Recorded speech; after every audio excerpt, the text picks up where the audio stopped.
বিজ্ঞ উলামায়ে কেরামগণ বলেছেন, তুমি যদি আল্লাহর নৈকট্য পেতে চাও, তুমি যদি আল্লাহর নৈকট্যশীল বান্দা হতে চাও, তাহলে 4টি কাজ শেষ না করে কখনোই রাতে ঘুমাবে না। প্রথম কাজ, আল্লাহ ইয়ানামা ওয়ালাহু ওয়াজহুল আরদি খাসামুন, কারো সাথে ঝগড়া বিবাদ চলছে, এই ঝগড়া বিবাদের মীমাংসা না করে রাতে ঘুমাবে না।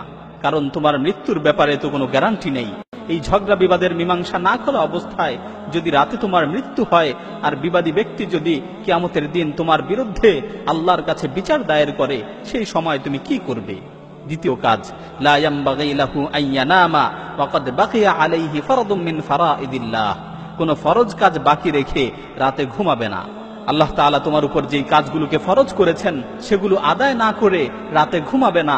মনে করো এশার নামাজ, এটা একটা ফরজ বিধান, তুমি এশার নামাজ না পড়ে রাতে ঘুমিয়ে পড়লে, আর রাতে তোমার মৃত্যু হলো, তো তুমি এই ফরজ নামাজের ব্যাপারে আল্লাহর কাছে কি জবাব দিবে? তৃতীয় কাজ, লা ইয়ামবাগি আন ইয়ানামা মা লাম ইয়াতুব মিন যুনুবিহি আল্লাতী সালাফাত মিনহু, গুনাহ থেকে তওবা না করে রাতে ঘুমাবে না। মনে করো তুমি দিনের বেলায় কোনো গুনাহ করেছো, আর তওবা না করেই রাতে ঘুমিয়ে পড়লে, মালাকুল মাউত যদি রাতের বেলায় তোমার কাছে চলে আসে, রাতে যদি তোমার মৃত্যুর সময় হয়ে যায়, তাহলে যত চেষ্টাই করো তওবা করার আর কোনো সুযোগ থাকবে না।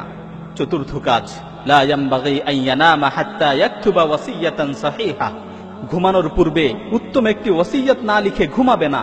কারণ তোমার মৃত্যুর তো কোনো নিশ্চয়তা নেই। রাতের বেলায় যদি তুমি মৃত্যুবরণ করো, তাহলে ওসিয়ত করার আর কোনো সুযোগ থাকবে না, তাহলে ওসিয়ত করার আর কোনো সুযোগ পাবে না। সুতরাং মৃত্যুকে সুনিশ্চিত মনে করে, মৃত্যুকে নিকটবর্তী মনে করে এই 4টি কাজ করে তারপর রাতে ঘুমাবে। যদি তুমি এই 4টি কাজ করতে পারো, তাহলে তুমি আল্লাহর নৈকট্যশীল হতে পারবে।